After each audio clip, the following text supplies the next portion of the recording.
In Tibet, as well as many other Asian countries, there are stories about a legendary kingdom that was a source of learning and culture for present-day Asian societies. According to the legends, this was a place of peace and prosperity, governed by wise and compassionate rulers. The citizens were equally kind and learned, so that in general the kingdom was a model society. This place was called Shambhala.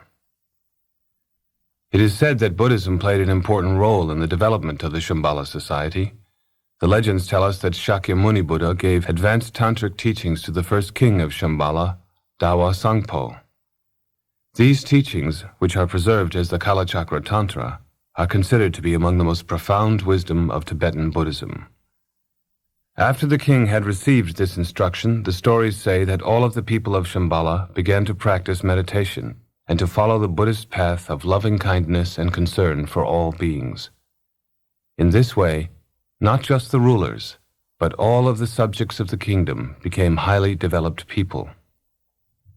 Among the Tibetan people, there is a popular belief that the kingdom of Shambhala can still be found, hidden in a remote valley somewhere in the Himalayas. There are as well a number of Buddhist texts that give detailed but obscure directions for reaching Shambhala, but there are mixed opinions as to whether these should be taken literally or metaphorically. There are also many texts that give us elaborate descriptions of the kingdom. For example, according to the great commentary on the Kalachakra by the renowned 19th century Buddhist teacher Mipam, the land of Shambhala is north of the river Sita, and the country is divided by 8 mountain ranges. The palace of the Rigdins, or the imperial rulers of Shambhala, is built on top of a circular mountain in the center of the country. This mountain, Mipam tells us, is named Kailasha. The palace, which is called the Palace of Kalapa, comprises many square miles. In front of it to the south is a beautiful park known as Malaya, and in the middle of the park is a temple devoted to Kalachakra that was built by Dawa Sangpo. Other legends say that the kingdom of Shambhala disappeared from the earth many centuries ago. At a certain point, the entire society had become enlightened, and the kingdom vanished into another more celestial realm.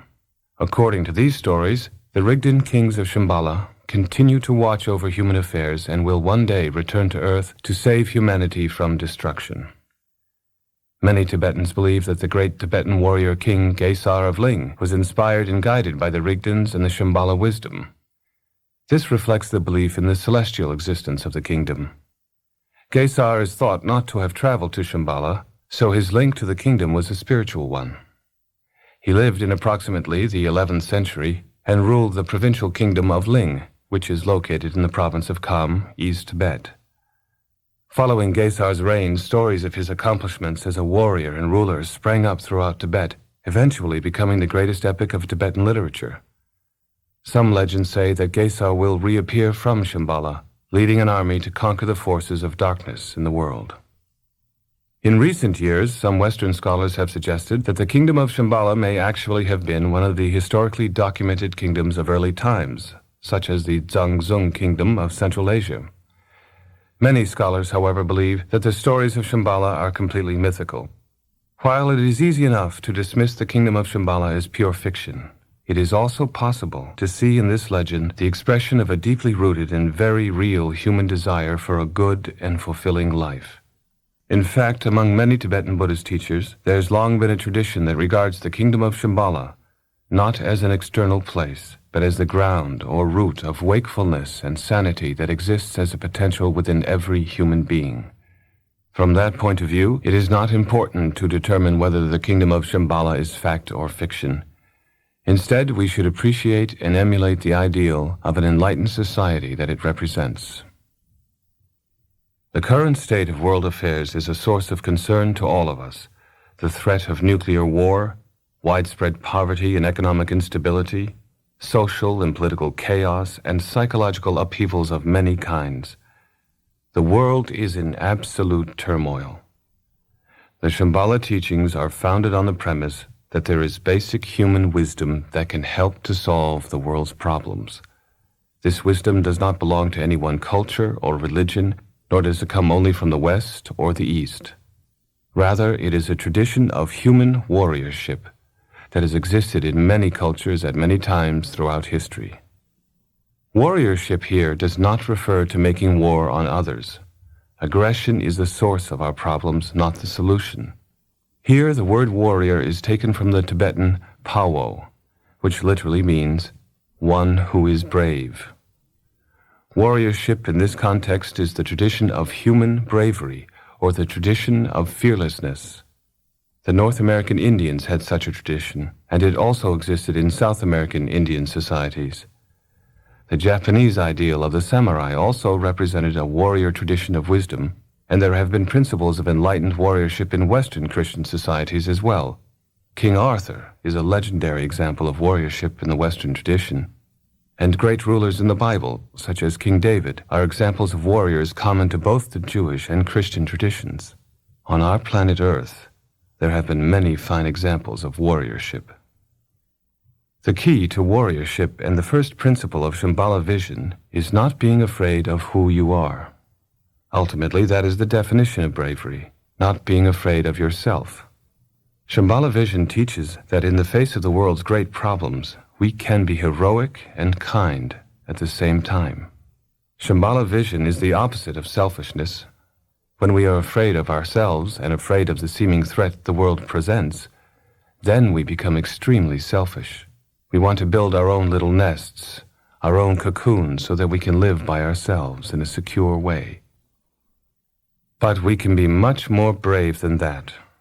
We must try to think beyond our homes, beyond the fire burning in the fireplace, beyond sending our children to school or getting to work in the morning. We must try to think how we can help this world. If we don't help, nobody will. It is our turn to help the world. At the same time, helping others does not mean abandoning our individual lives. You don't have to rush out to become the mayor of your city or the president of the United States in order to help others, but you can begin with your relatives and friends and the people around you.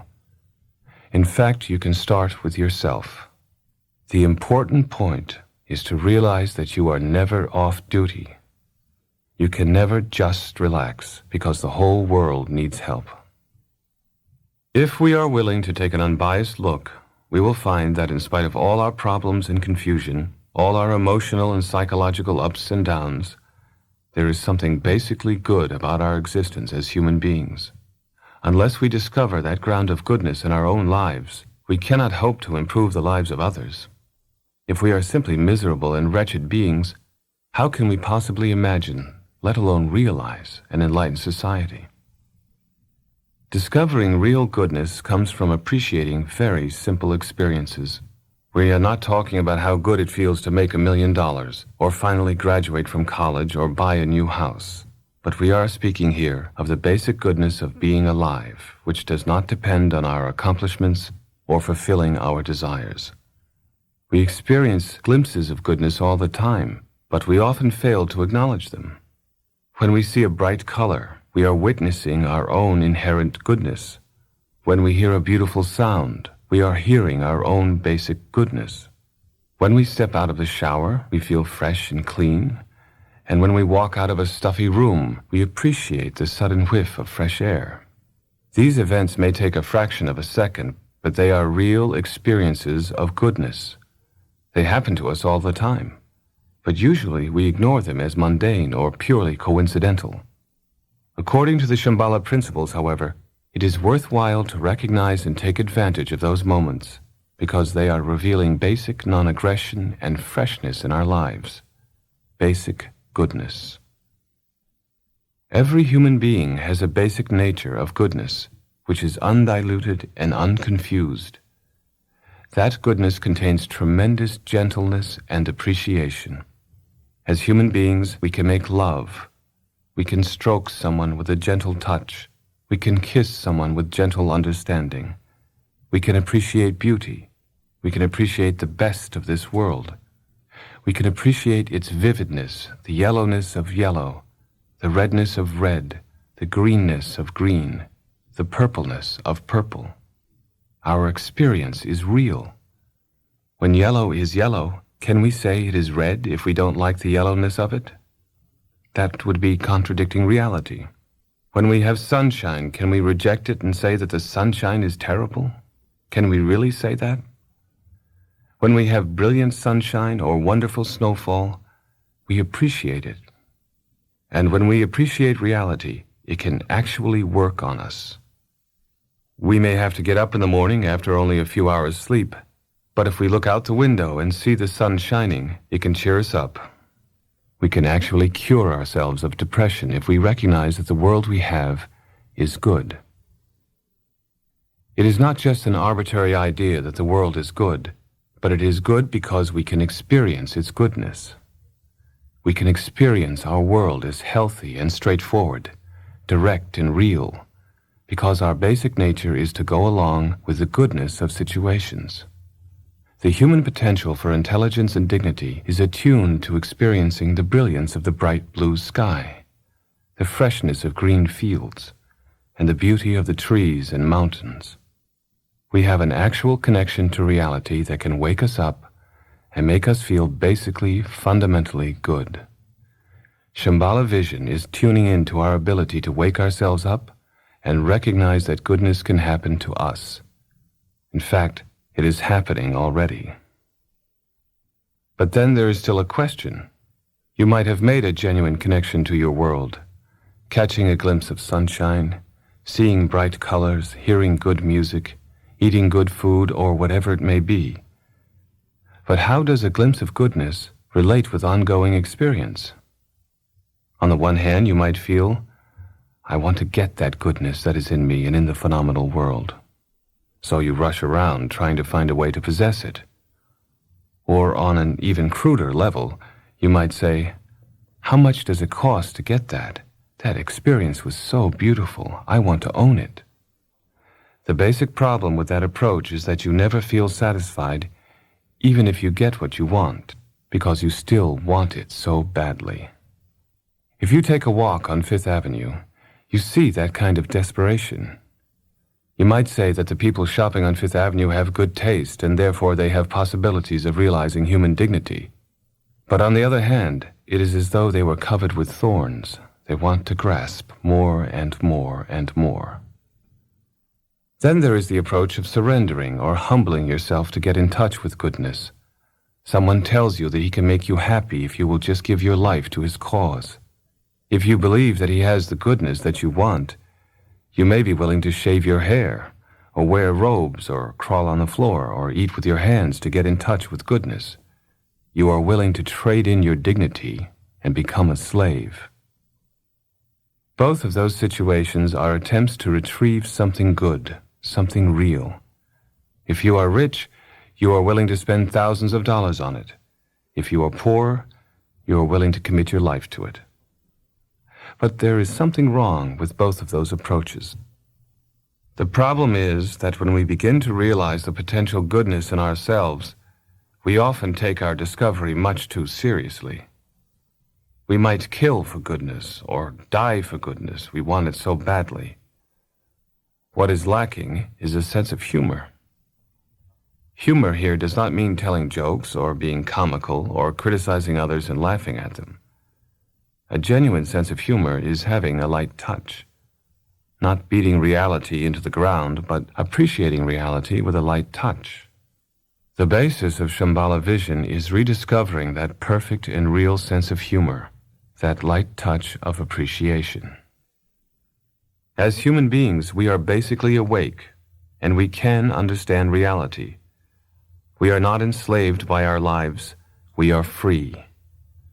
Being free in this case means simply that we have a body and a mind, and we can uplift ourselves in order to work with reality in a dignified and humorous way. If we begin to perk up, we will find that the whole universe, including the seasons, the snowfall, the ice, and the mud, is also powerfully working with us. Life is a humorous situation, but it is not mocking us. We find that after all, we can handle our world. We can handle our universe properly and fully in an uplifted fashion. The discovery of basic goodness is not a religious experience particularly.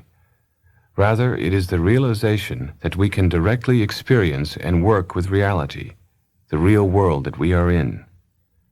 Experiencing the basic goodness of our own lives makes us feel that we are intelligent and decent people, and that the world is not a threat. When we feel that our lives are genuine and good, we do not have to deceive ourselves or other people. We can see our shortcomings without feeling guilty or inadequate, and at the same time, we can see our potential for extending goodness to others.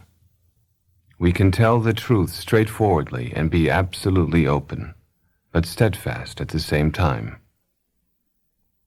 The essence of warriorship, or the essence of human bravery, is refusing to give up on anyone or anything. We can never say that we are simply falling to pieces, or that anyone else is. And we can never say that about the world either. Within our lifetime there will be great problems in the world, but let us make sure that within our lifetime no disasters happen. We can prevent them. It is up to us. We can save the world from destruction to begin with. That is why Shambhala vision exists. It is a centuries-old idea. By serving this world, we can save it. But saving the world is not enough. We have to work to build an enlightened human society as well. A great deal of chaos in the world occurs because people don't appreciate themselves. Having never developed sympathy or gentleness towards themselves, they cannot experience harmony or peace within themselves, and therefore what they project to others is also inharmonious and confused. Instead of appreciating our lives, we often take our existence for granted, or we find it depressing and burdensome. People threaten to commit suicide because they aren't getting what they think they deserve out of life. They blackmail others with the threat of suicide, saying that they will kill themselves if certain things don't change. Certainly, we should take our lives seriously, but that doesn't mean driving ourselves to the brink of disaster by complaining about our problems or holding a grudge against the world. We have to accept personal responsibility for uplifting our lives. When you don't punish or condemn yourself, when you relax more and appreciate your body and mind, you begin to contact the fundamental notion of basic goodness in yourself. So it is extremely important to be willing to open yourself to yourself. Developing tenderness towards yourself allows you to see both your problems and your potential accurately. You don't feel that you have to ignore your problems or exaggerate your potential. That kind of gentleness towards yourself and appreciation of yourself is very necessary. It provides the ground for helping yourself and others. As human beings, we have a working basis within ourselves that allows us to uplift our state of existence and cheer up fully. That working basis is always available to us. We have a mind and a body, which are very precious to us. Because we have a mind and body, we can comprehend this world. Existence is wonderful and precious. We don't know how long we will live, so while we have our life, why not make use of it? Before we even make use of it, why don't we appreciate it? How do we discover this kind of appreciation? Wishful thinking or simply talking about it does not help. In the Shambhala tradition, the discipline for developing both gentleness towards ourselves and appreciation of our world is the sitting practice of meditation. The practice of meditation was taught by the Lord Buddha over 2,500 years ago, and it has been part of the Shambhala tradition since that time. It is based on an oral tradition. From the time of the Buddha, this practice has been transmitted from one human being to another. In this way, it has remained a living tradition, so that although it is an ancient practice, it is still up to date. In this chapter, we are going to discuss the technique of meditation in some detail, but it is important to remember that if you want to fully understand this practice, you need direct personal instruction. By meditation here, we mean something very basic and simple that is not tied to any one culture. We are talking about a very basic act, sitting on the ground, assuming a good posture, and developing a sense of our spot, our place on this earth. This is the means of rediscovering ourselves and our basic goodness, the means to tune ourselves into genuine reality, without any expectations or preconceptions. The word meditation is sometimes used to mean contemplating a particular theme or object, meditating on such and such a thing. By meditating on a question or a problem, we can find the solution to it. Sometimes meditation also is connected with achieving a higher state of mind, by entering into a trance or absorption state of some kind. But here we are talking about a completely different concept of meditation, unconditional meditation, without any object or idea in mind.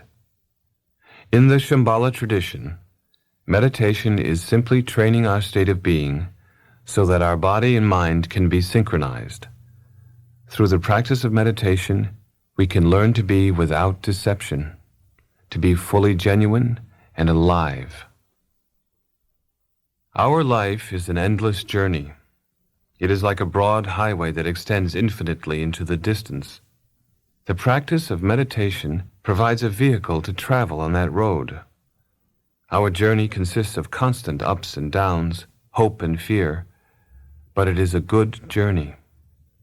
The practice of meditation allows us to experience all the textures of the roadway, which is what the journey is all about.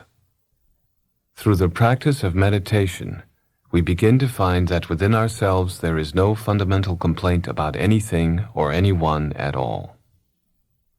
Meditation practice begins by sitting down and assuming your seat cross-legged on the ground. You begin to feel that by simply being on this spot, your life can become workable and even wonderful. You realize that you are capable of sitting like a king or queen on a throne. The regalness of that situation shows you the dignity that comes from being still and simple. In the practice of meditation, an upright posture is extremely important. Having an upright back is not an artificial posture. It is natural to the human body. When you slouch, that is unusual. You can't breathe properly when you slouch. And slouching also is a sign of giving in to neurosis. So when you sit erect, you are proclaiming to yourself and to the rest of the world that you are going to be a warrior, a fully human being. To have a straight back, you do not have to strain yourself by pulling up your shoulders. The uprightness comes naturally from sitting simply but proudly on the ground or on your meditation cushion. Then, because your back is upright, you feel no trace of shyness or embarrassment, so you do not hold your head down. You are not bending to anything. Because of that, your shoulders become straight automatically, so you develop a good sense of head and shoulders. Then you can allow your legs to rest naturally in a cross-legged position. Your knees do not have to touch the ground. You complete your posture by placing your hands lightly, palms down on your thighs. This provides a further sense of assuming your spot properly. In that posture, you don't just gaze randomly around. You have a sense that you are there, properly. Therefore, your eyes are open, but your gaze is directed slightly downward, maybe 6 feet in front of you. In that way, your vision does not wander here and there, but you have a further sense of deliberateness and definiteness. You can see this royal pose in some Egyptian and South American sculptures, as well as in Oriental statues. It is a universal posture, not limited to one culture or time. In your daily life, you should also be aware of your posture, your head and shoulders, how you walk, and how you look at people. Even when you are not meditating, you can maintain a dignified state of existence. You can transcend your embarrassment and take pride in being a human being. Such pride is acceptable and good. Then in meditation practice, as you sit with a good posture, you pay attention to your breath. When you breathe, you are utterly there, properly there.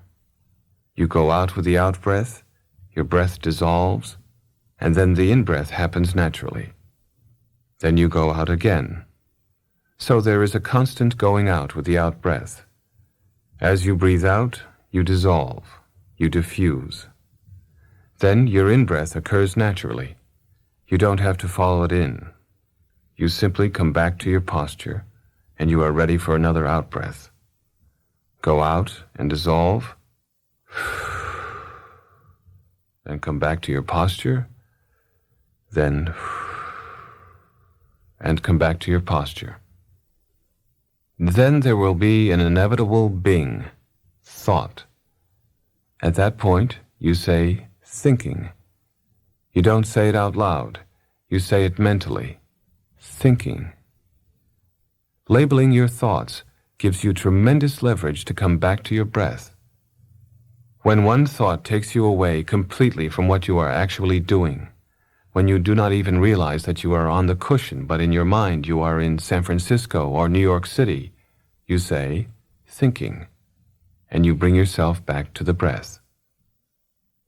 It doesn't really matter what thoughts you have. In the sitting practice of meditation, whether you have monstrous thoughts or benevolent thoughts, all of them are regarded purely as thinking.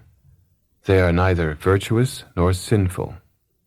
You might have a thought of assassinating your father, or you might want to make lemonade and eat cookies. Please don't be shocked by your thoughts. Any thought is just thinking. No thought deserves a gold medal or a reprimand. Just label your thoughts, thinking, then go back to your breath.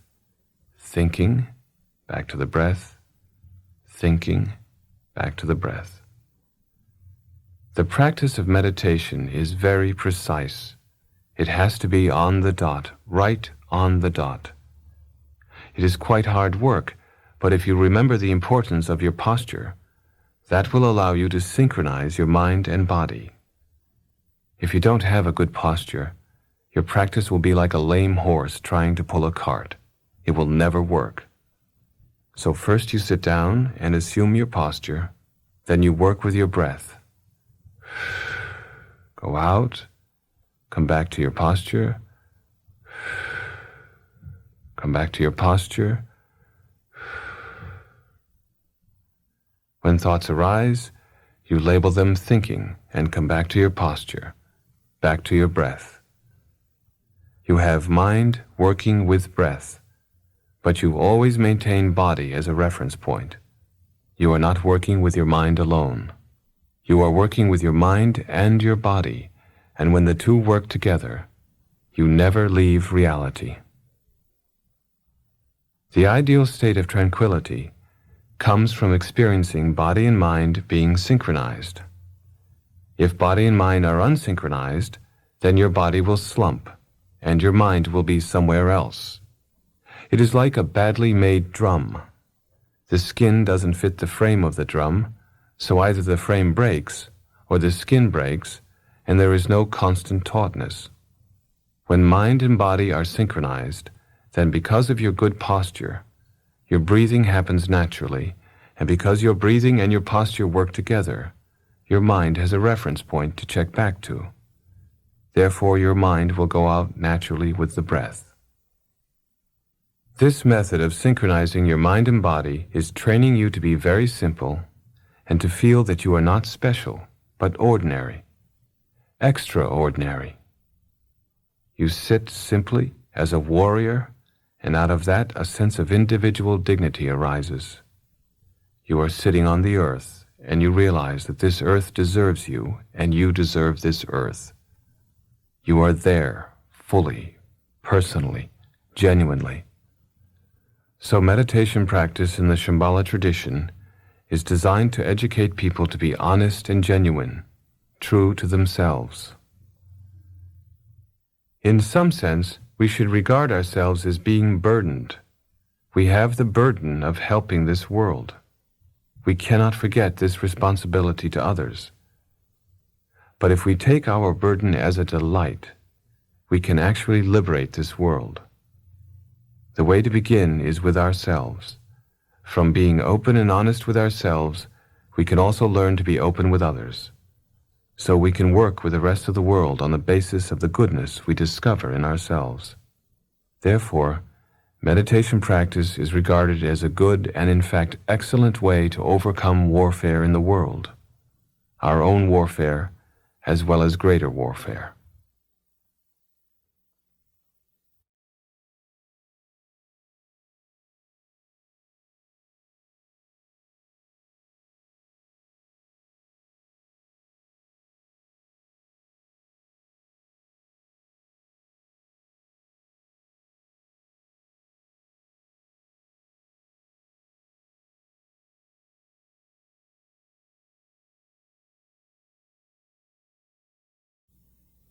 The genuine heart of sadness.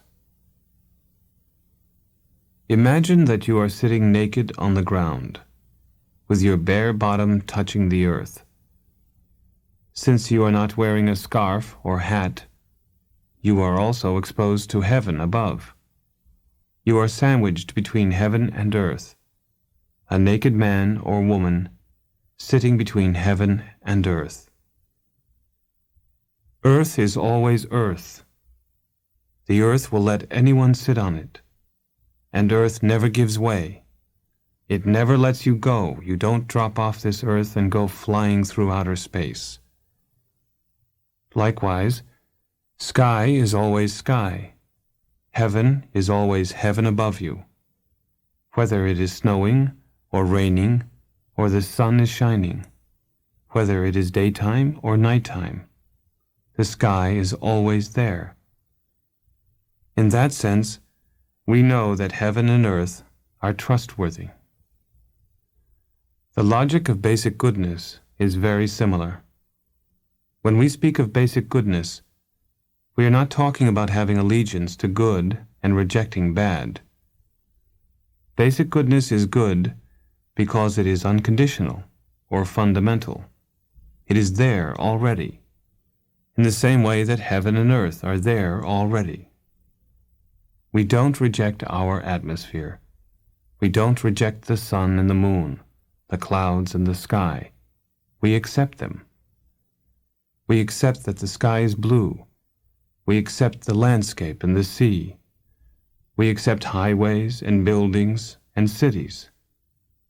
Basic goodness is that basic, that unconditional. It is not a for or against view, in the same way that sunlight is not for or against. The natural law and order of this world is not for or against. Fundamentally, there is nothing that either threatens us or promotes our point of view. The 4 seasons occur free from anyone's demand or vote. Hope and fear cannot alter the seasons. There is day, there is night. There is darkness at night and light during the day. And no one has to turn a switch on and off. There is a natural law and order that allows us to survive and that is basically good. Good in that it is there and it works and it is efficient. We often take for granted this basic law and order in the universe, but we should think twice. We should appreciate what we have. Without it, we would be in a total predicament. If we didn't have sunlight, we wouldn't have any vegetation. We wouldn't have any crops, and we couldn't cook a meal. So basic goodness is good because it is so basic, so fundamental. It is natural and it works, and therefore it is good, rather than being good as opposed to bad. The same principle applies to our makeup as human beings. We have passion, aggression, and ignorance. That is, we cultivate our friends, and we ward off our enemies, and we are occasionally indifferent. Those tendencies are not regarded as shortcomings. They are part of the natural elegance and equipment of human beings. We are equipped with nails and teeth to defend ourselves against attack. We are equipped with a mouth and genitals to relate with others. And we are lucky enough to have complete digestive and respiratory systems so that we can process what we take in and flush it out. Human existence is a natural situation, and like the law and order of the world, it is workable and efficient. In fact, it is wonderful. It is ideal. Some people might say this world is the work of a divine principle, but the Shambhala teachings are not concerned with divine origins. The point of warriorship is to work personally with our situation now, as it is. From the Shambhala point of view, when we say that human beings are basically good, we mean that they have every faculty they need, so they don't have to fight with their world. Our being is good because it is not a fundamental source of aggression or complaint. We cannot complain that we have eyes, ears, a nose, and a mouth. We cannot redesign our physiological system, and for that matter, we cannot redesign our state of mind. Basic goodness is what we have, what we are provided with. It is the natural situation that we have inherited from birth onwards. We should feel that it is wonderful to be in this world. How wonderful it is to see red and yellow, blue and green, purple and black. All of these colors are provided for us.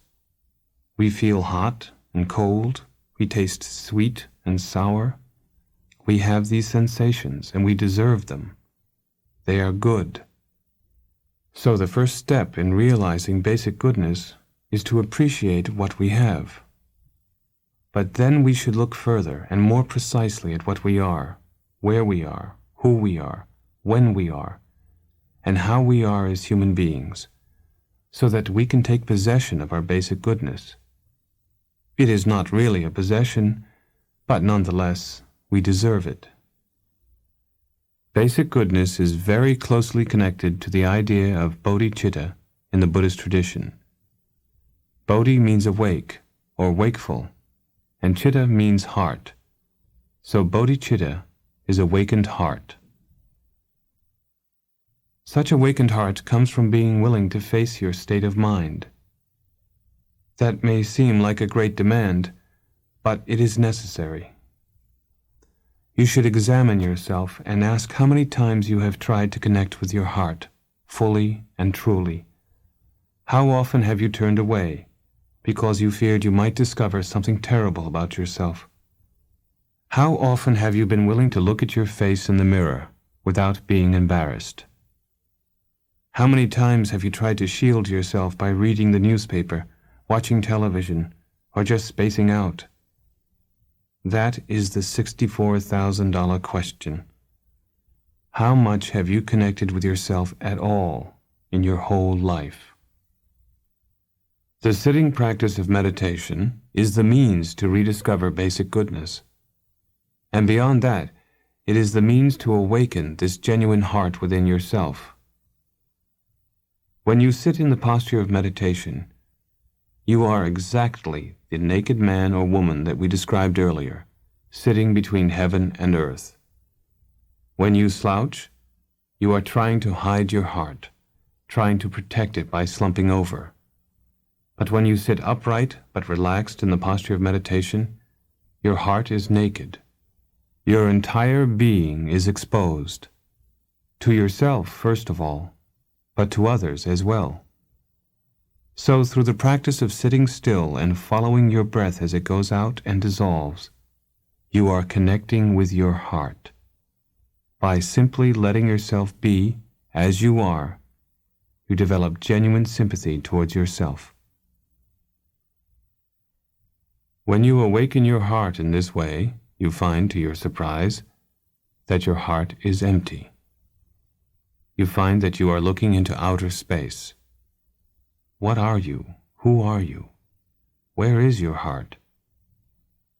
If you really look, you won't find anything tangible and solid.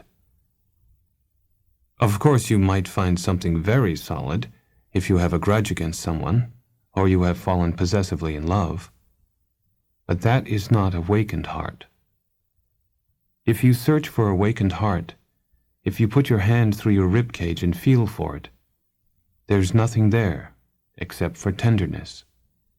You feel sore and soft, And if you open your eyes to the rest of the world, you feel tremendous sadness. This kind of sadness doesn't come from being mistreated. You don't feel sad because someone has insulted you or because you feel impoverished. Rather, this experience of sadness is unconditioned. It occurs because your heart is completely exposed. There is no skin or tissue covering it. It is pure, raw meat.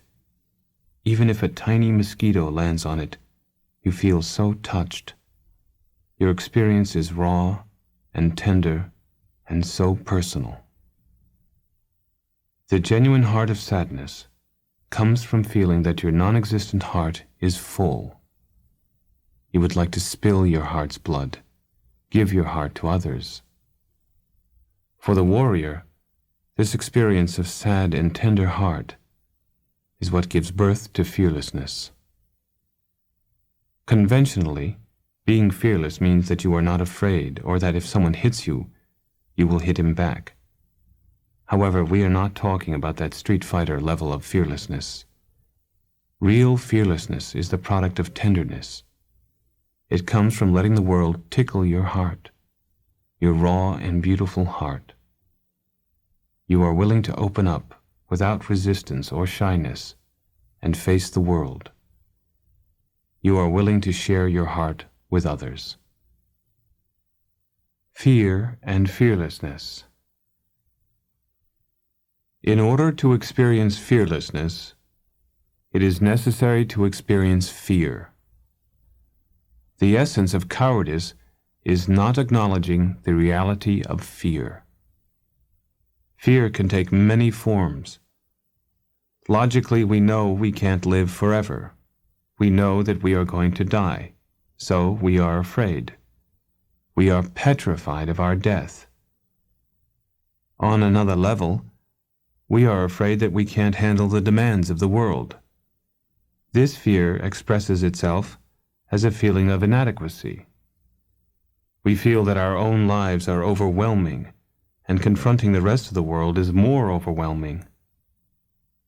Then there is abrupt fear, or panic, that arises when new situations occur suddenly in our lives. When we feel that we can't handle them, we jump or twitch. Sometimes fear manifests in the form of restlessness, doodles on a notepad, playing with our fingers, or fidgeting in our chairs. We feel that we have to keep ourselves moving all the time, like an engine running in a motor car. The pistons go up and down, up and down. As long as the pistons keep moving, we feel safe. Otherwise, we are afraid we might die on the spot. There are innumerable strategies that we use to take our minds off of fear. Some people take tranquilizers. Some people do yoga. Some people watch television, or read a magazine, or go to a bar to have a beer. From the coward's point of view, boredom should be avoided, because when we are bored, we begin to feel anxious. We are getting closer to our fear. Entertainment should be promoted, and any thought of death should be avoided. So cowardice is trying to live our lives as though death were unknown. There have been periods in history in which many people searched for a potion of longevity. If there were such a thing, most people would find it quite horrific. If they had to live in this world for 1,000 years without dying, long before they got to their 1,000th birthday, they would probably commit suicide. Even if you could live forever, you would be unable to avoid the reality of death and suffering around you.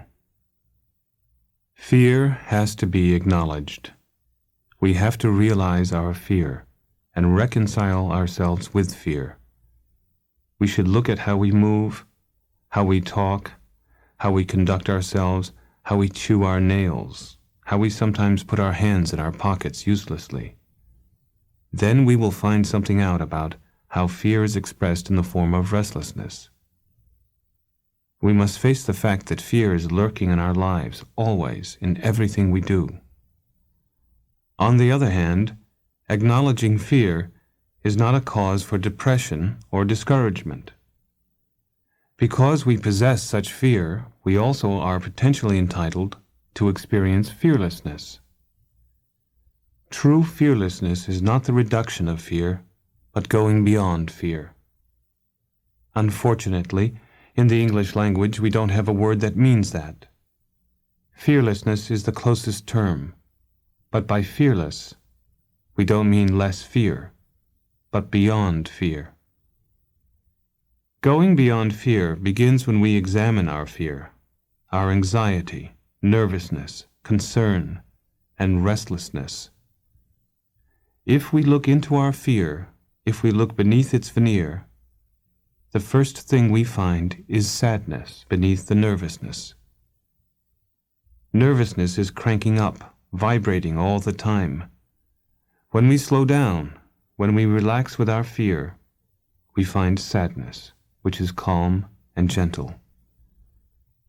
Sadness hits you in your heart, and your body produces a tear.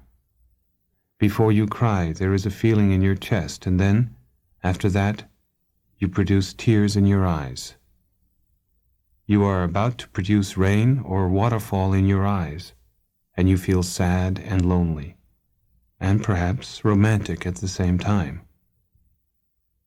That is the first tip of fearlessness, and the first sign of real warriorship. You might think that when you experience fearlessness, you will hear the opening to Beethoven's Fifth Symphony, or see a great explosion in the sky.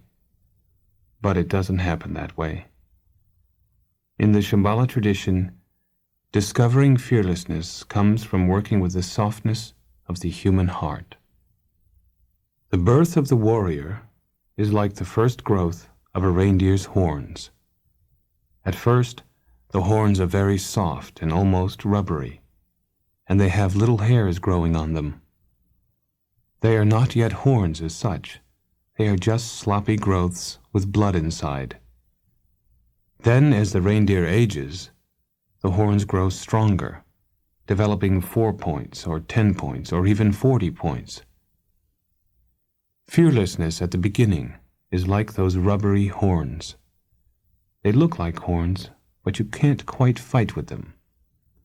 When a reindeer first grows its horns, it doesn't know what to use them for. It must feel very awkward to have those soft, lumpy growths on your head. But then the reindeer begins to realize that it should have horns, that horns are a natural part of being a reindeer. In the same way, when a human being first gives birth to the tender heart of warriorship, he or she may feel extremely awkward or uncertain about how to relate to this kind of fearlessness. But then, as you experience this sadness more and more, you realize that human beings should be tender and open. So you no longer need to feel shy or embarrassed about being gentle. In fact, your softness begins to become passionate. You would like to extend yourself to others and communicate with them. When tenderness evolves in that direction, then you can truly appreciate the world around you. Sense perceptions become very interesting things. You are so tender and open already that you cannot help opening yourself to what takes place all around you. When you see red or green or yellow or black, you respond to them from the bottom of your heart. When you see someone else crying or laughing or being afraid, you respond to them as well. At that point, your beginning level of fearlessness is developing further into warriorship. When you begin to feel comfortable being a gentle and decent person, your reindeer horns no longer have little hairs growing on them. They are becoming real horns. Situations become very real, quite real, and, on the other hand, quite ordinary. Fear evolves into fearlessness naturally, very simply, and quite straightforwardly. The ideal of warriorship is that the warrior should be sad and tender, and because of that, the warrior can be very brave as well. Without that heartfelt sadness, bravery is brittle, like a china cup. If you drop it, It will break or chip. But the bravery of the warrior is like a lacquer cup, which has a wooden base covered with layers of lacquer. If the cup drops, it will bounce rather than break.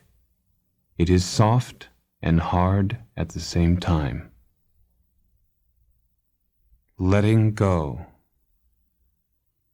The result of practicing the discipline of warriorship is that you learn to stop ambition and frivolity, and out of that, you develop a good sense of balance.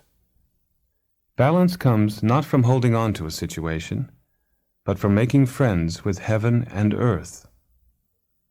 Earth is gravity or practicality. Heaven is vision or the experience of open space in which you can uplift your posture, your head and shoulders. Balance comes from joining practicality with vision, or we could say, joining skill with spontaneity. First, you must trust in yourself. Then you can also trust in the earth, or gravity of a situation, and because of that, you can uplift yourself. At that point, your discipline becomes delightful rather than being an ordeal, or a great demand. When you ride a horse, balance comes not from freezing your legs to the saddle, but from learning to float with the movement of the horse as you ride. Each step is a dance, the rider's dance as well as the dance of the horse. When discipline begins to be natural, a part of you, it is very important to learn to let go. For the warrior, letting go is connected with relaxing within discipline in order to experience freedom. Freedom here does not mean being wild or sloppy. Rather, it is letting yourself go so that you fully experience your existence as a human being.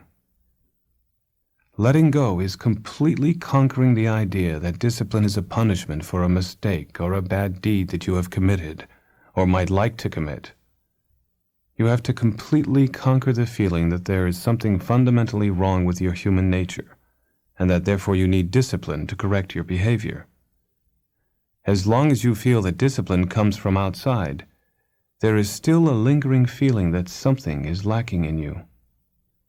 So letting go is connected with letting go of any vestiges of doubt or hesitation or embarrassment about being you as you are. You have to relax with yourself in order to fully realize that discipline is simply the expression of your basic goodness. You have to appreciate yourself, respect yourself, and let go of your doubt and embarrassment so that you can proclaim your goodness and basic sanity for the benefit of others. In order to let go, first you have to train yourself in the discipline of renunciation, as well as the other aspects of discipline that we have already discussed. This is necessary so that you will not confuse letting go with aggression or arrogance. Without proper training, letting go can be confused with pushing yourself to the breaking point in order to prove to yourself that you are a brave and fearless person. This is too aggressive. Letting go also has nothing to do with enjoying yourself at other people's expense by promoting your own ego and laying your trips on others. Arrogance of that kind is not really based on letting go in any case. It is based on a fundamental insecurity about yourself, which makes you insensitive rather than soft and gentle.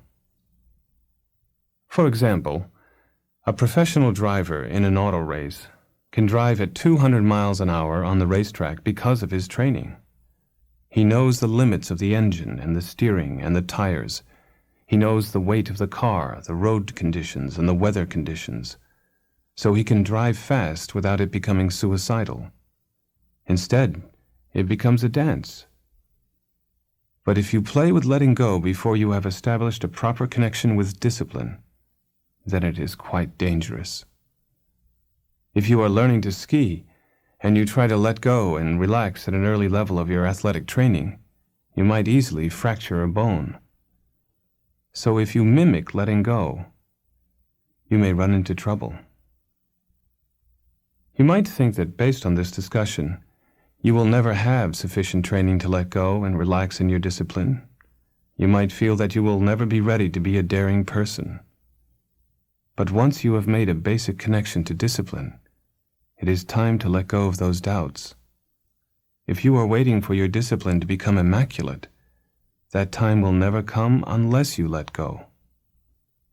When you begin to enjoy the discipline of warriorship, when it begins to feel natural, even though it may still feel very imperfect, that is the time to let go. Obviously, letting go is more than just relaxation. It is relaxation based on being in tune with the environment, the world. One of the important principles of letting go is living in the challenge. But this does not mean living with a constant crisis. For example, suppose your banker calls and says that your account is overdrawn, and the same day your landlord tells you that you are about to be evicted for failing to pay your rent. To respond to this crisis, you get on the telephone and call all your friends to see if you can borrow enough money to avert the crisis. Living in the challenge is not based on responding to demands that you have created for yourself by failing to relate to the details of your life. For the warrior, every moment is a challenge to be genuine, and each challenge is delightful. When you let go properly, you can relax and enjoy the challenge. The setting sun version of letting go is to take a vacation, or to get drunk and become wild and sloppy, and do outrageous things that in your right mind you would never contemplate. The Shambhala understanding is obviously quite different. For the warrior, letting go is not based on getting away from the constraints of ordinary life. It is quite the opposite. It is going further into your life because you understand that your life as it is contains the means to unconditionally cheer you up and cure you of depression and doubt. The setting sun understanding of cheering up is talking yourself into feeling better, rather than actually cheering up. When you wake up in the morning and get out of bed, you go into the bathroom and look at yourself in the mirror. Your hair is somewhat disheveled, you are half asleep, and there are bags under your eyes. In the setting sun world, you say to yourself with a big sigh, "Here we go again." You feel that you have to crank yourself up to get through the day. To use another example, when the Iranian revolutionaries were guarding the hostages at the American embassy, they probably woke up in the morning with a feeling of delight. Great, we have hostages next door. That is a setting sun version of cheerfulness. Cheering up is not based on artificial willpower or creating an enemy and conquering him in order to make yourself feel more alive. Human beings have basic goodness, not next door, but in them already.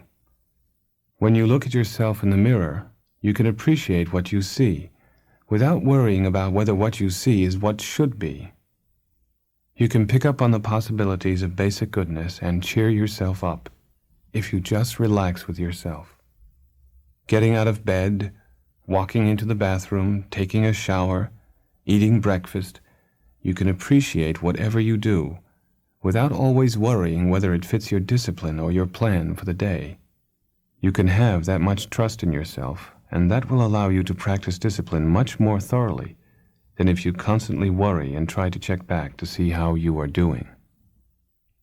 You can appreciate your life even if it is an imperfect situation.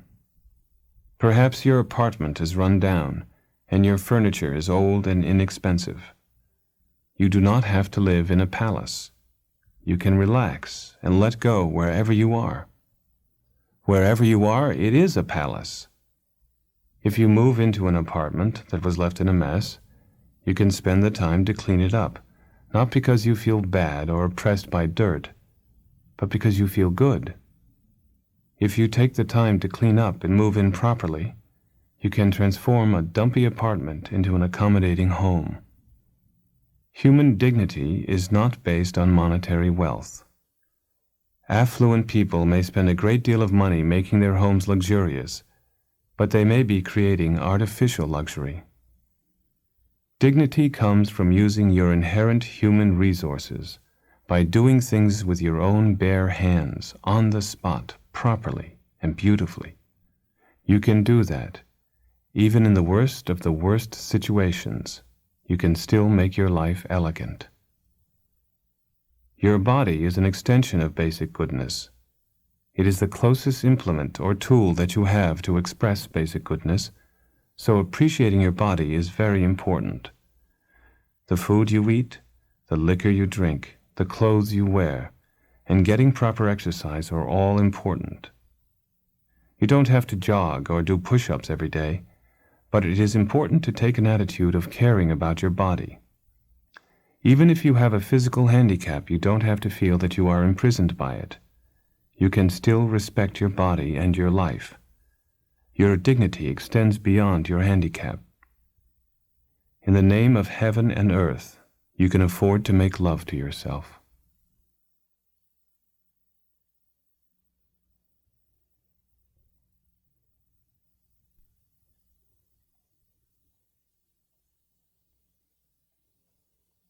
Shambhala vision is not purely a philosophy.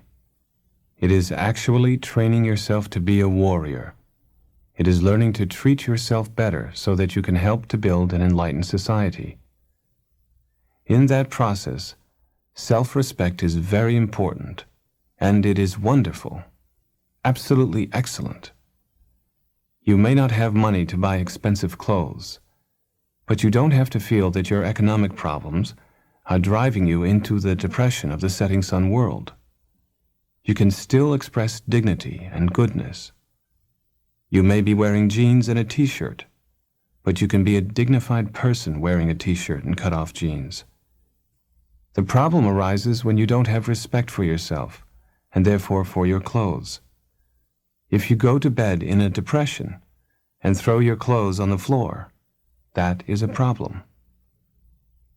The basic point is that when you live your life in accordance with basic goodness, then you develop natural elegance. Your life can be spacious and relaxed without having to be sloppy. You can actually let go of your depression and embarrassment about being a human being, and you can cheer up. You don't have to blame the world for your problems. You can relax and appreciate the world. Then there is a further stage of letting go, which is telling the truth. When you have doubts about yourself, or doubts about the trustworthiness of your world, then you may feel that you have to manipulate the truth in order to protect yourself. For example, when you have a job interview, you may not be entirely truthful with your potential employer. You may feel that you have to bend the truth to get the job. You think that you have to make yourself appear better than you are. From the Shambhala point of view, honesty is the best policy. But telling the truth does not mean that you have to bare your innermost secrets and expose everything that you are ashamed of. You have nothing to be ashamed of. That is the basis for telling the truth. You may not be the greatest scholar or mechanic or artist or lover in the world, but what you are is genuinely, basically good. If you actually feel that, then you can let go of hesitation and self-consciousness and tell the truth, without exaggeration or denigration. Then you begin to understand the importance of communicating openly with others. If you tell the truth to others, then they can also be open with you, maybe not immediately, but you are giving them the opportunity to express themselves honestly as well. When you do not say what you feel, you generate confusion for yourself and confusion for others. Avoiding the truth defeats the purpose of speech as communication. Telling the truth is also connected with gentleness. A Shambhala person speaks gently. He or she doesn't bark. Gentle speech expresses your dignity, as does having good head and shoulders. It would be very strange if someone had good head and shoulders and began to bark. It would be very incongruous. Often when you talk to a person who doesn't know English, you find yourself yelling as if you had to shout to be understood. That is exactly what should not happen. If you want to communicate with others, you don't have to shout and bang on the table in order to get them to listen. If you are telling the truth, then you can speak gently, and your words will have power. The final stage of letting go is being without deception. Deception here does not refer to deliberately misleading others. Rather, your self-deception, your own hesitation and self-doubt, may confuse other people or actually deceive them. You may ask someone to help you make a decision. Should I ask this person to marry me? Should I complain to so-and-so who was rude to me? Should I take this job? Should I go on vacation? You are deceiving others if your question is not a genuine request for help, but simply reflects your lack of self-confidence.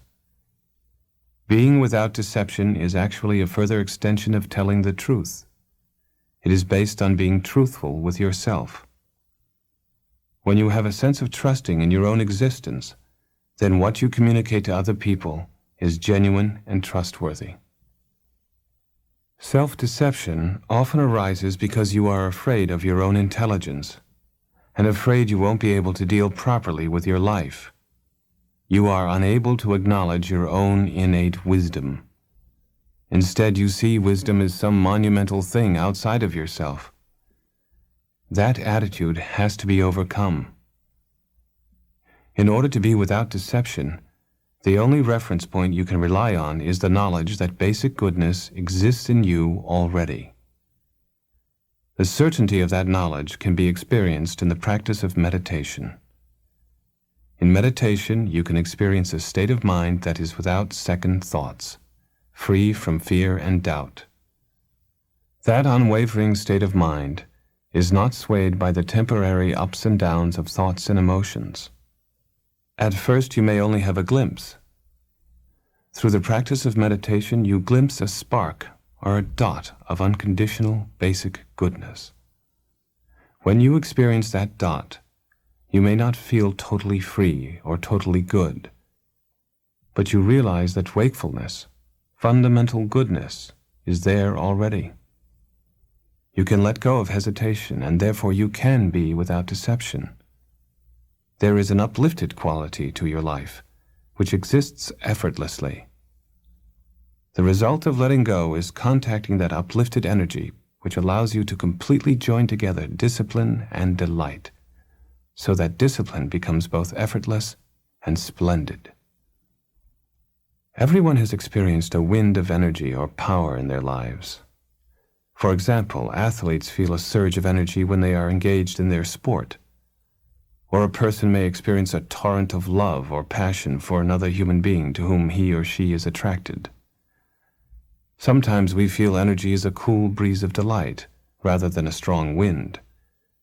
For example, when you are hot and perspiring, if you take a shower, you feel so delightfully cool and energized at the same time. Normally, we think that this energy comes from a definite source or has a particular cause. We associate it with the situation in which we became so energized. Athletes may become addicted to their sport because of the rush they experience. Some people become addicted to falling in love over and over again because they feel so good and alive when they are in love. The result of letting go is that you discover a bank of self-existing energy that is always available to you, beyond any circumstance. It actually comes from nowhere, but is always there. It is the energy of basic goodness. This self-existing energy is called wind horse in the Shambhala teachings. The wind principle is that the energy of basic goodness is strong and exuberant and brilliant. It can actually radiate tremendous power in your life. But at the same time, basic goodness can be ridden, which is the principle of the horse. By following the disciplines of warriorship, particularly the discipline of letting go, you can harness the wind of goodness. In some sense, the horse is never tamed. Basic goodness never becomes your personal possession, but you can invoke and provoke the uplifted energy of basic goodness in your life. You begin to see how you can create basic goodness for yourself and others on the spot, fully and ideally, not only on a philosophical level, but on a concrete, physical level. When you contact the energy of Windhorse, you can naturally let go of worrying about your own state of mind, and you can begin to think of others. You feel a longing to share your discovery of goodness with your brothers and sisters, your mother and father, friends of all kinds who would also benefit from the message of basic goodness. So discovering Windhorse is, first of all, acknowledging this strength of basic goodness in yourself, and then fearlessly projecting that state of mind to others. Experiencing the upliftedness of the world is a joyous situation, but it also brings sadness. It is like falling in love. When you are in love, being with your lover is both delightful and very painful. You feel both joy and sorrow. That is not a problem. In fact, it is wonderful. It is the ideal human emotion. The warrior who experiences Windhorse feels the joy and sorrow of love in everything he does. He feels hot and cold, sweet and sour simultaneously. Whether things go well or things go badly, whether there is success or failure, he feels sad and delighted at once. In that way, the warrior begins to understand the meaning of unconditional confidence. The Tibetan word for confidence is ziji.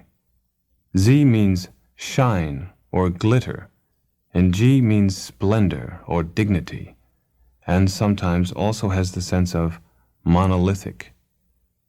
So ziji expresses shining out, rejoicing while remaining dignified.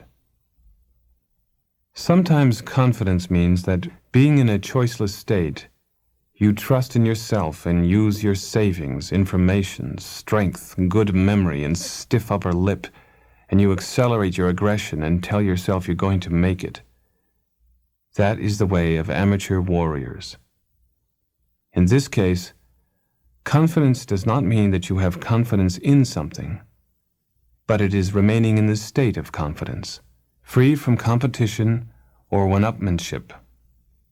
This is an unconditional state in which you simply possess an unwavering state of mind that needs no reference point. There is no room for doubt. Even the question of doubt does not occur. This kind of confidence contains gentleness, because the notion of fear does not arise.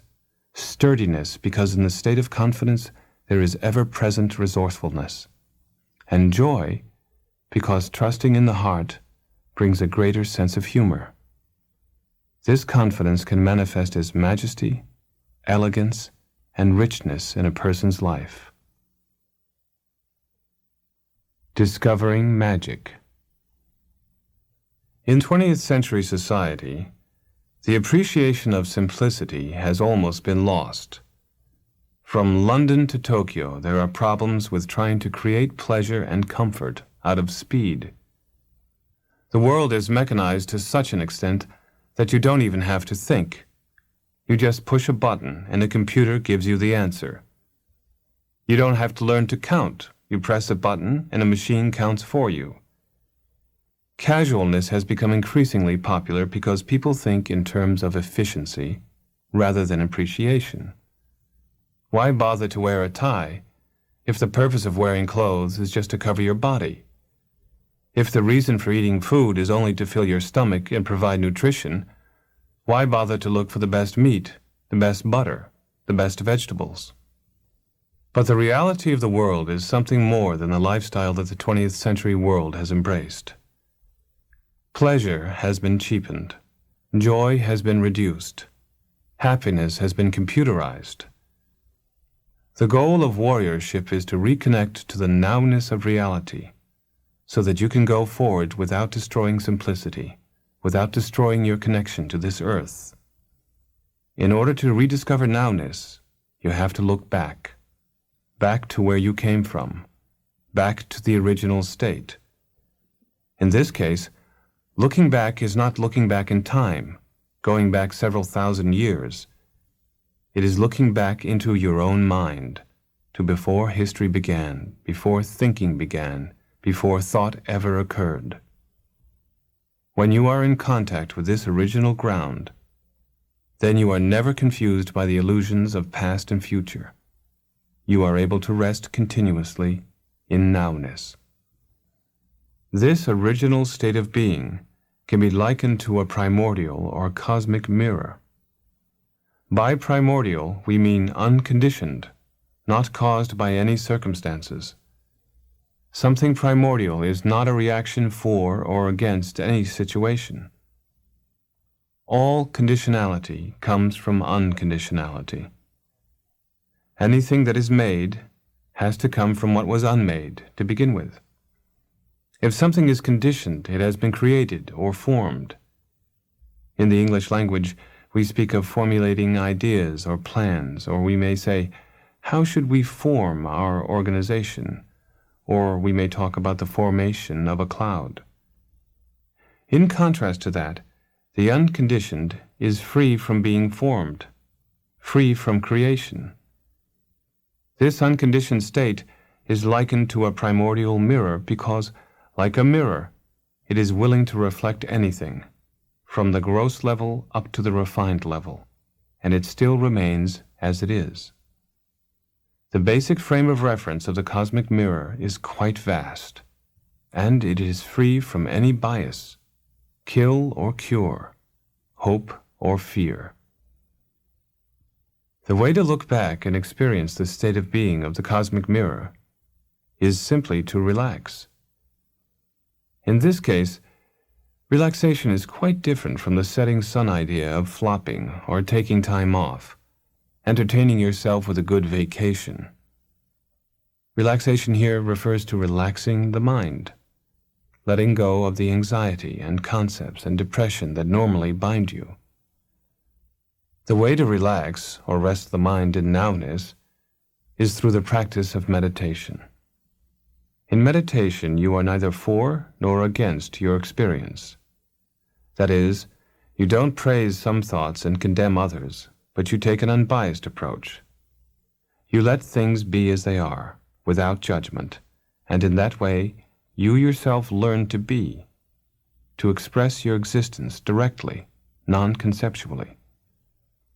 That is the ideal state of relaxation, which allows you to experience the nowness of the cosmic mirror.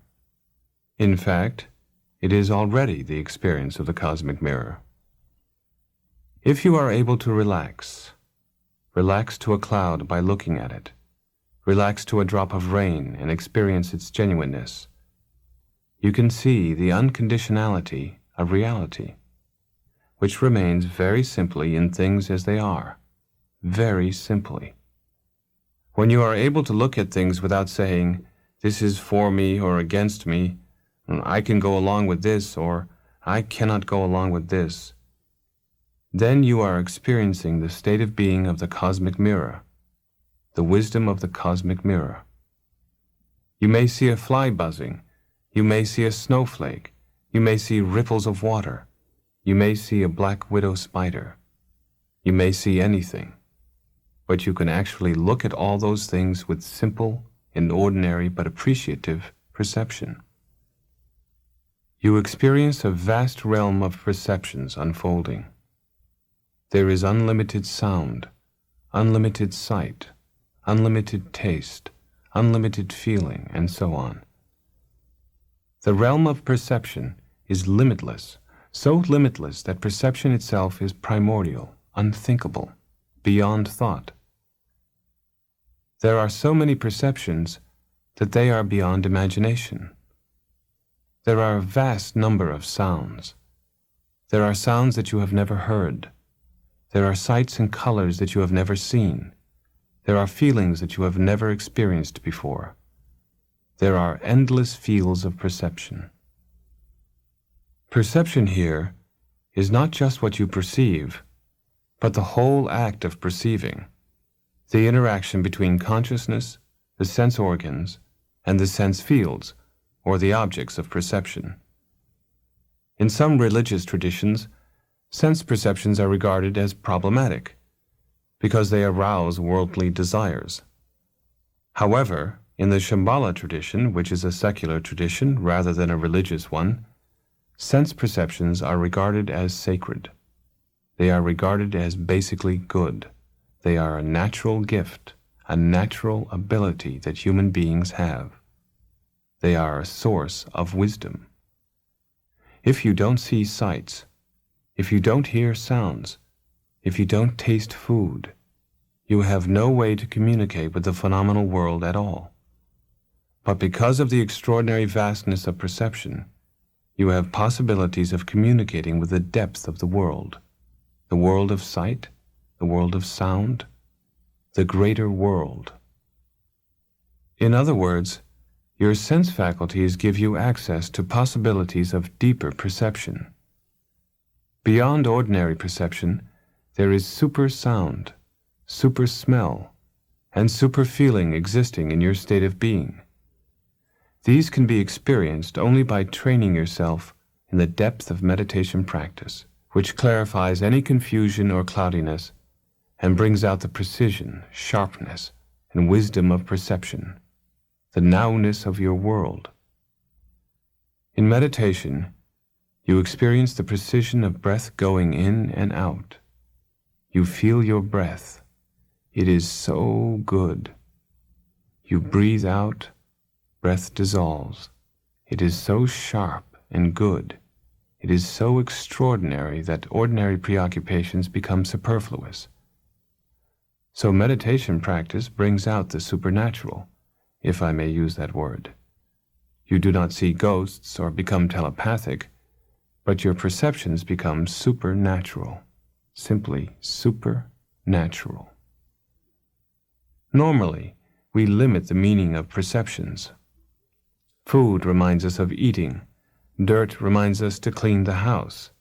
Snow reminds us that we have to clean off the car to get to work. A face reminds us of our love or hate. In other words, we fit what we see into a comfortable or familiar scheme. We shut any vastness or possibilities of deeper perception out of our hearts by fixating on our own interpretation of phenomena. But it is possible to go beyond personal interpretation, to let vastness into our hearts through the medium of perception. We always have a choice. We can limit our perception so that we close off vastness, or we can allow vastness to touch us. When we draw down the power and depth of vastness into a single perception, then we are discovering and invoking magic. By magic, we do not mean unnatural power over the phenomenal world, but rather the discovery of innate or primordial wisdom in the world as it is. The wisdom we are discovering is wisdom without beginning, something naturally wise, the wisdom of the cosmic mirror. In Tibetan, this magical quality of existence or natural wisdom is called drala. Dra means enemy or opponent, and la means above. So drala literally means above the enemy, beyond the enemy.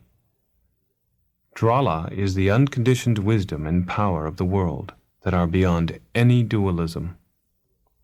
Therefore drala is above any enemy or conflict. It is wisdom beyond aggression. It is the self-existing wisdom and power of the cosmic mirror that are reflected both in us and in our world of perception. One of the key points in discovering Drala principle is realizing that your own wisdom as a human being is not separate from the power of things as they are.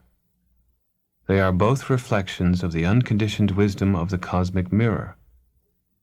Therefore, there is no fundamental separation or duality between you and your world. When you can experience those two things together as one, then you have access to tremendous vision and power in the world. You find that they are inherently connected to your own vision, your own being. That is discovering magic. We are not talking here about an intellectual revelation. We are speaking of actual experience. We are talking about how we actually perceive reality. The discovery of Drala may come as an extraordinary smell, a fantastic sound, a vivid color, an unusual taste. Any perception can connect us to reality properly and fully. What we see doesn't have to be pretty particularly. We can appreciate anything that exists. There is some principle of magic in everything, some living quality, something living, something real is taking place in everything. When we see things as they are, they make sense to us. The way leaves move when they are blown by the wind, the way rocks get wet when there are snowflakes sitting on them. We see how things display their harmony and their chaos at the same time. So we are never limited by beauty alone, but we appreciate all sides of reality properly. Many stories and poems written for children describe the experience of invoking the magic of a simple perception.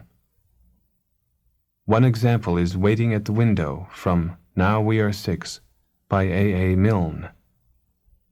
It is a poem about spending several hours on a rainy day looking out of the window, watching drops of water come down and make patterns on the glass.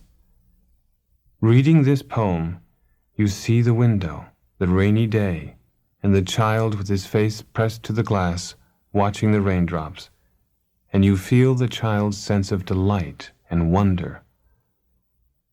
The poems of Robert Louis Stevenson in A Child's Garden of Verses have a similar quality of using very ordinary experiences to communicate the depth of perception.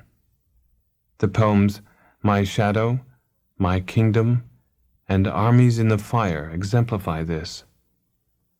The fundamental vastness of the world cannot be expressed directly in words, but in children's literature, very often it is possible to express that vastness in simplicity.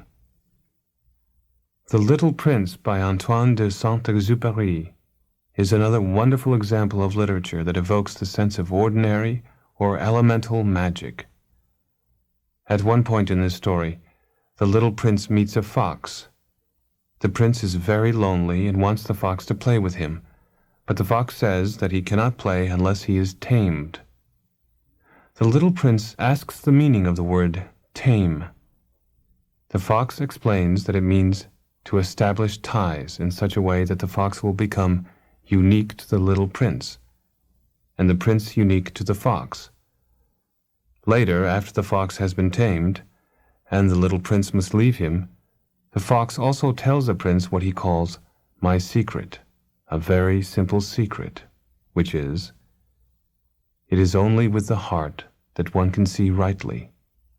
What is essential is invisible to the eye. Saint-Exupéry has a different vocabulary here for describing the discovery of magic, or drala, but the experience is basically the same. Discovering drala is indeed to establish ties to your world, so that each perception becomes unique. It is to see with the heart, so that what is invisible to the eye becomes visible as the living magic of reality. There may be thousands or billions of perceptions, but they are still one. If you see one candle, you know exactly what all the candles in the whole world look like. They are all made out of fire, flame. Seeing one drop of water can be seeing all water. Drala could almost be called an entity. It is not quite on the level of a god or gods, but it is an individual strength that does exist. Therefore, we not only speak of drala principle, but we speak of meeting the dralas. The dralas are the elements of reality, water of water, fire of fire, earth of earth. Anything that connects you with the elemental quality of reality.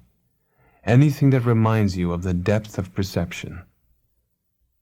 There are dralas in the rocks, or the trees, or the mountains, or a snowflake, or a clod of dirt.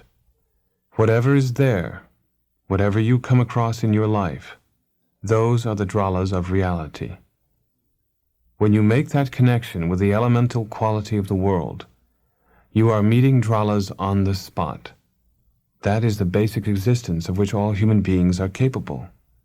We always have possibilities of discovering magic. Whether it is medieval times or the 20th century, the possibility of magic is always there. A particular example of meeting Drala, in my personal experience, is flower arranging. Whatever branches you find, none of them is rejected as ugly. They can always be included. You have to learn to see their place in the situation. That is the key point. So you never reject anything. That is how to make a connection with the Dralas of reality. Drala energy is like the sun. If you look in the sky, the sun is there. By looking at it, you don't produce a new sun. You may feel that you created or made today's sun by looking at it, but the sun is eternally there. When you discover the sun in the sky, you begin to communicate with it. Your eyes begin to relate with the light of the sun. In the same way, Drala principle is always there. Whether you care to communicate with it or not, the magical strength and wisdom of reality are always there. That wisdom abides in the cosmic mirror. By relaxing the mind, you can reconnect with that primordial, original ground, which is always completely pure and simple. Out of that, through the medium of your perceptions, you can discover magic, or Drala. You can actually connect your own intrinsic wisdom with a sense of greater wisdom or vision beyond you. You might think that something extraordinary will happen to you when you discover magic. Something extraordinary does happen. You simply find yourself in the realm of utter reality, complete and thorough reality.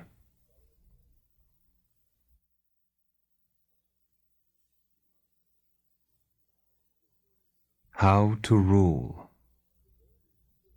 The warrior's journey of discovering the natural hierarchy of reality and his place in that world is both exalted and very simple. It is simple because it is so immediate and touching. It is touching your origin, your place in this world, the place you came from, and the place you belong. It is as if you were taking a long walk through the woods at twilight. You hear the sounds of birds and catch a glimpse of the fading light in the sky. You see a crescent moon and clusters of stars. You appreciate the freshness of the greenery and the beauty of wild flowers. In the distance, dogs are barking, children are crying, and occasionally you hear the sound of a car or truck making its journey on the highway. As the wind begins to blow on your cheeks, you smell the freshness of the woodlands, and perhaps you startle an occasional rabbit or bird as you pass them by. As twilight goes on, memories of your husband, your wife, your children, your grandparents, your world come back to you. You remember your first schoolroom, where you learned to spell and read and write. You remember tracing the letters I and O, M and A. You are walking in the forest of the Dralas, but still there is a feeling that this woodland is surrounded by other living human beings. Yet when you listen, you hear only the sound of your own footsteps, right, left, right, left, a crackle when you step on a dry twig. When you walk into this world of reality, the greater or cosmic world, you will find the way to rule your world. But at the same time, you will also find a deep sense of aloneness. It is possible that this world could become a palace or a kingdom to you, but as its king or queen, you will be a monarch with a broken heart. It is not a bad thing to be by any means. In fact, it is the way to be a decent human being, and beyond that, a glorious human being who can help others. This kind of aloneness is painful, but at the same time, it is beautiful and real. Out of such painful sadness, a longing and a willingness to work with others will come naturally. You realize that you are unique. You see that there is something good about being you as yourself. Because you care for yourself, you begin to care for others who have nurtured your existence, or have made their own journey of warriorship, paving the way for you to travel this path. Therefore you feel dedication and devotion to the lineage of warriors, brave people, whoever they have been, who have made this same journey.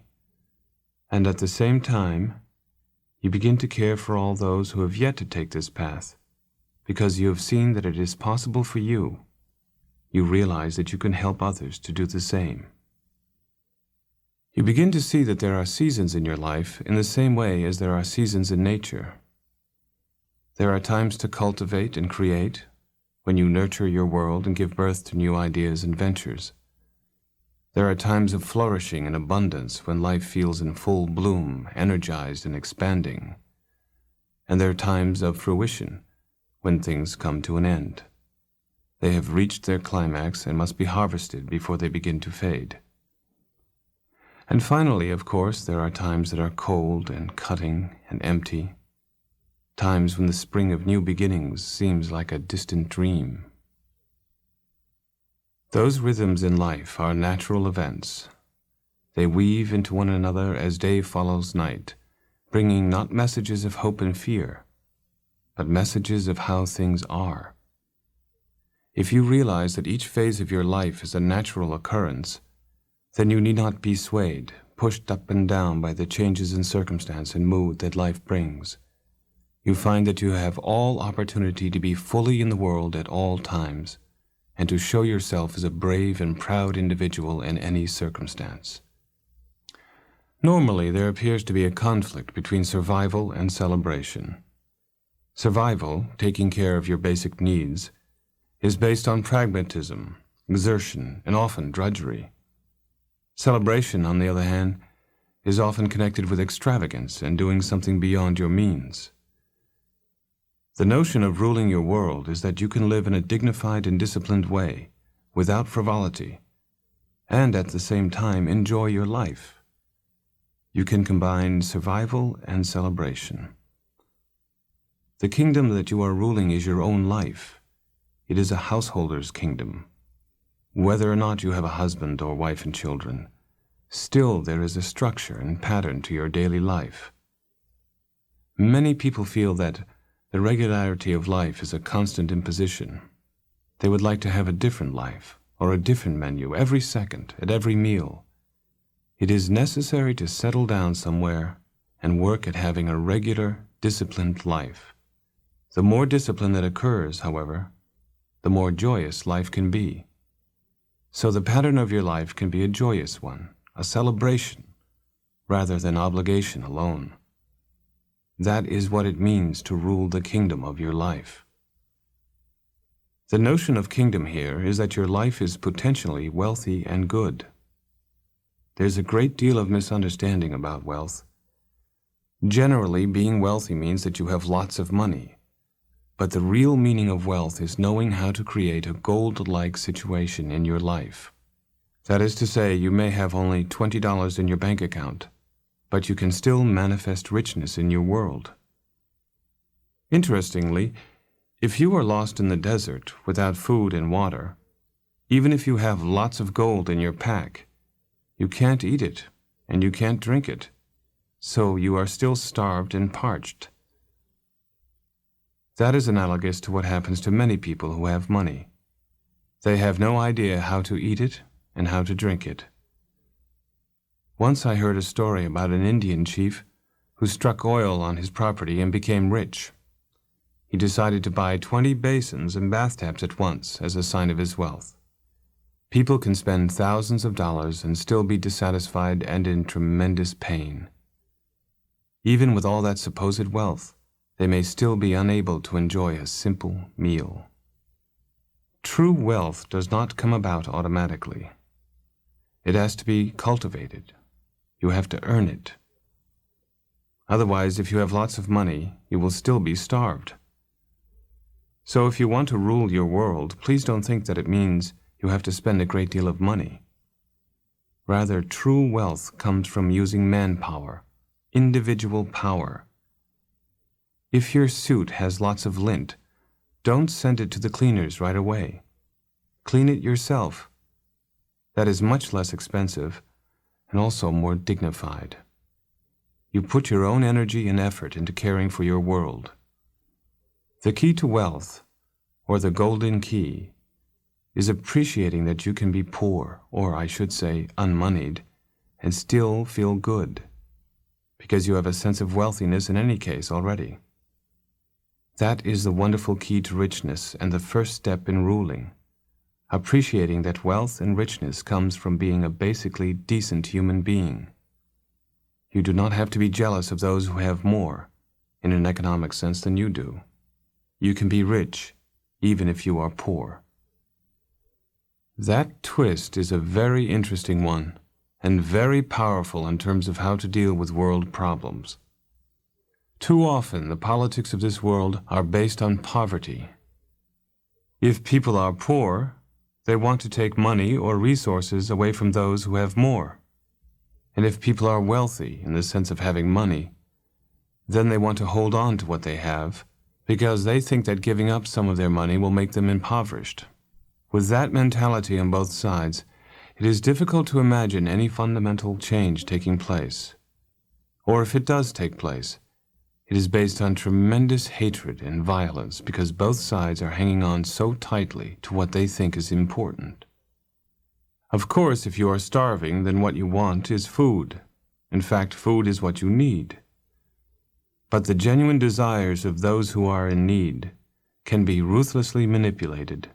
War based on grasping has happened over and over again in this world. People with money have been willing to sacrifice thousands of human lives to hold on to their wealth. And on the other side, people in need have been willing to massacre their fellows for a grain of rice, a hope for a penny in their pocket. Mahatma Gandhi asked the Indian people to embrace nonviolence and to renounce clinging to foreign ways which they associated with wealth and prosperity. Since most Indians wore cloth that was British-made, he asked them to give up wearing British cloth and weave their own. This proclamation of self-sufficiency was one way, and a powerful one, of promoting dignity based not on material possessions, but on one's inherent state of being.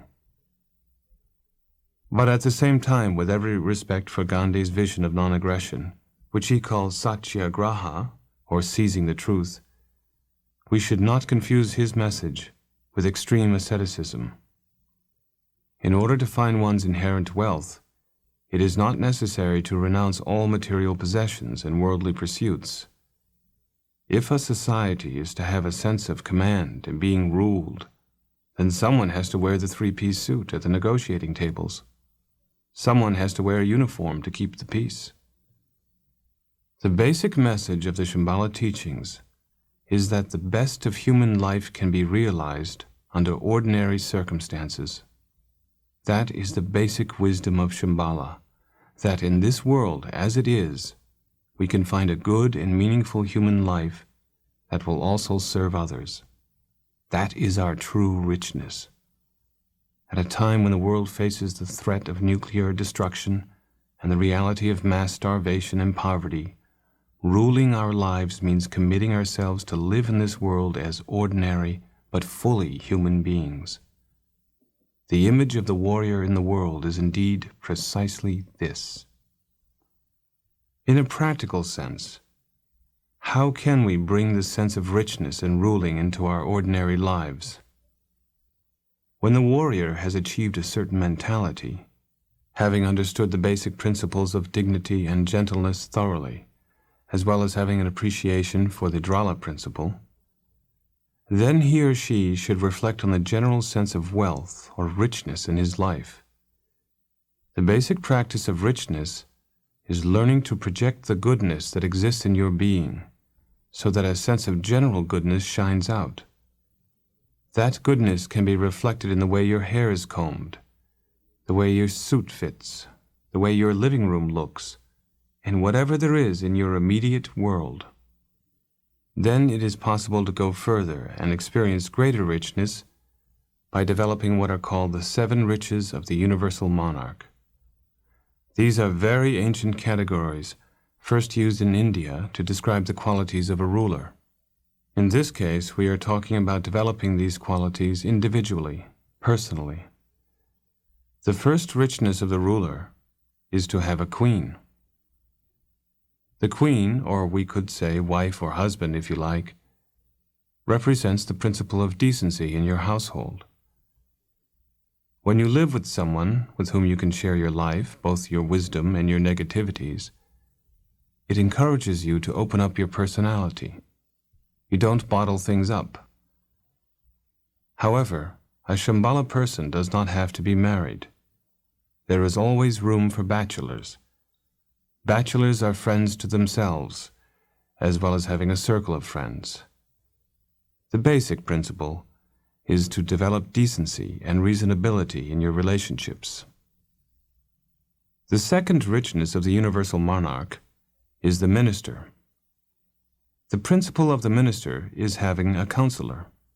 You have your spouse who promotes your decency, and then you have friends who provide counsel and advice. It is said that the ministers should be inscrutable. The sense of inscrutability here is not that your friends are devious or difficult to figure out, but that they do not have a project or goal in mind that clouds their friendship with you. Their advice or help is open-ended. The third richness is the general, who represents fearlessness and protection. The general is also a friend who is fearless because he or she has no resistance to protecting you and helping you out, doing whatever is needed in a situation. The general is a friend who will actually care for you, as opposed to one who provides counsel.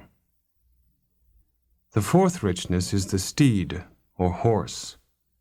The steed represents industriousness, working hard and exerting yourself in situations. You don't get trapped in laziness, but you constantly go forward and work with situations in your life. The fifth richness is the elephant, which represents steadiness. You are not swayed by the winds of deception or confusion. You are steady like an elephant. At the same time, an elephant is not rooted like a tree trunk. It walks and moves. So you can walk and move forward with steadiness, as though riding an elephant. The sixth richness of the ruler is the wish-granting jewel, which is connected with generosity.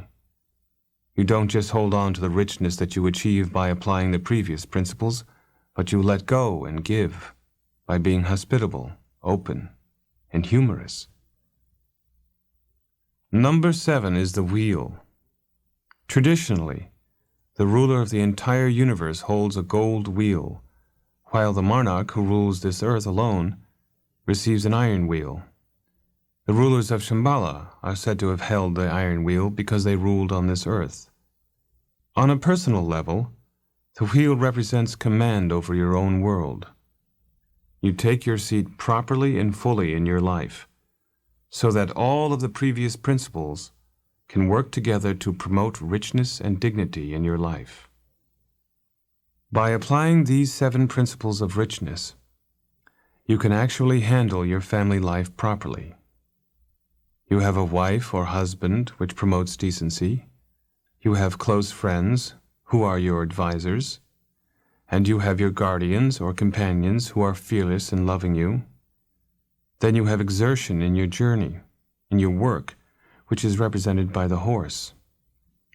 You ride on your energy all the time. You never give up on any of the problems in your life. But at the same time, you have to be earthy, steady, like an elephant. Then, having all of those, you don't just feel self-satisfied, but you become generous to others, like the wish-granting gem. Because of that, you rule your household completely. You hold the wheel of command. That is the vision of how to run your household in an enlightened fashion. Having done that, You feel that your life is established properly and fully. You feel that a golden rain is continuously descending. It feels solid, simple, and straightforward. Then you also have a feeling of gentleness and openness, as though an exquisite flower has bloomed auspiciously in your life. In whatever action you perform, whether accepting or rejecting, you begin to open yourself to the treasury of Shambhala wisdom.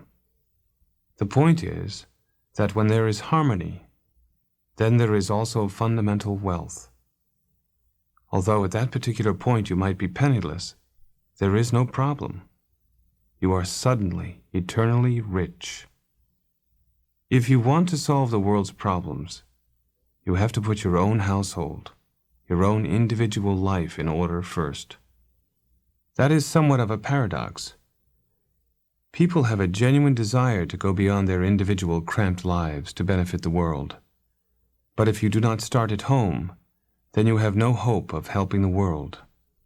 So the first step in learning how to rule is learning to rule your household, your immediate world. There is no doubt that if you do so, then the next step will come naturally. If you fail to do so, then your contribution to this world will be further chaos.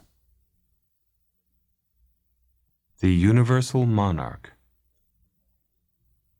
We have discussed the possibility of discovering magic, or drala, and how that discovery can allow us to transform our existence into an expression of sacred world.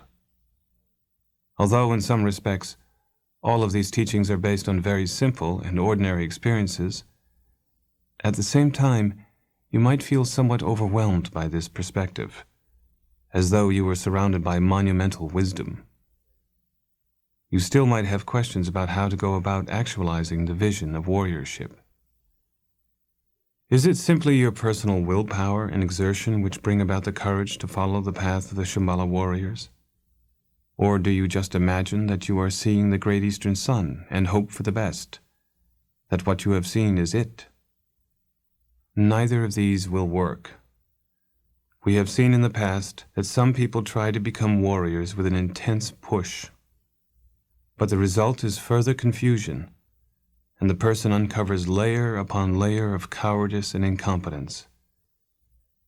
If there is no sense of rejoicing and magical practice, you find yourself simply driving into the high wall of insanity.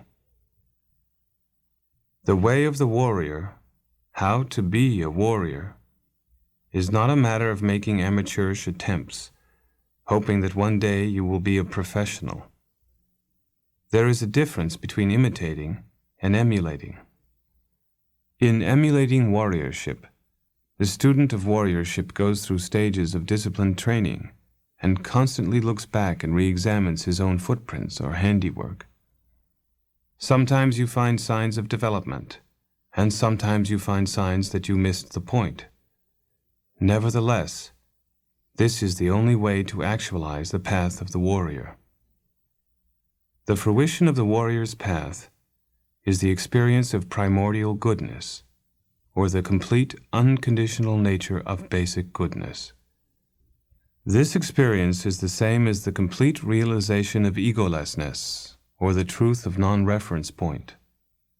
The discovery of non-reference point, however, comes only from working with the reference points that exist in your life. By reference points here, we simply mean all of the conditions and situations that are part of your journey through life. Washing your clothes, eating breakfast, lunch, and dinner, paying bills. Your week starts with Monday, and then you have Tuesday, Wednesday, Thursday, Friday, Saturday, and Sunday. You get up at 6 a.m., and then the morning passes, and you have noon, afternoon, evening, and night. You know what time to get up, what time to take a shower, what time to go to work, what time to eat dinner, and what time to lie down and go to sleep.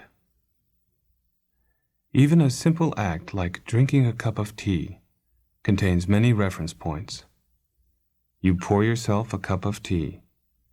You pick up a spoonful of sugar and bring it towards your teacup, You dip the spoon into the cup and stir it around so that the sugar becomes thoroughly mixed with the tea. You put the spoon down. You pick up the cup by its handle and bring it towards your mouth. You drink a little bit of tea, and then you put the cup down. All of those processes are simple and ordinary reference points that show you how to conduct your journey through life. Then you have reference points that are connected with how you express your emotions. You have love affairs, you have quarrels, and sometimes you get bored with life, so you read a newspaper or watch television. All of those emotional textures provide reference points in conducting your life. The principles of warriorship are concerned first of all with learning to appreciate those processes, those mundane reference points. But then, by relating with the ordinary conditions of your life, you might make a shocking discovery. While drinking your cup of tea, you might discover that you are drinking tea in a vacuum. In fact, you are not even drinking the tea. The hollowness of space is drinking tea. So while doing any little ordinary thing, that reference point might bring an experience of non-reference point. When you put on your pants or your skirt, you might find that you are dressing up space. When you put on your makeup, you might discover that you are putting cosmetics on space. You are beautifying space, pure nothingness. In the ordinary sense, we think of space as something vacant or dead. But in this case, space is a vast world that has capabilities of absorbing, acknowledging, and accommodating. You can put cosmetics on it, drink tea with it, eat cookies with it, polish your shoes in it. Something is there. But ironically, if you look into it, you can't find anything. If you try to put your finger on it, you find that you don't even have a finger to put.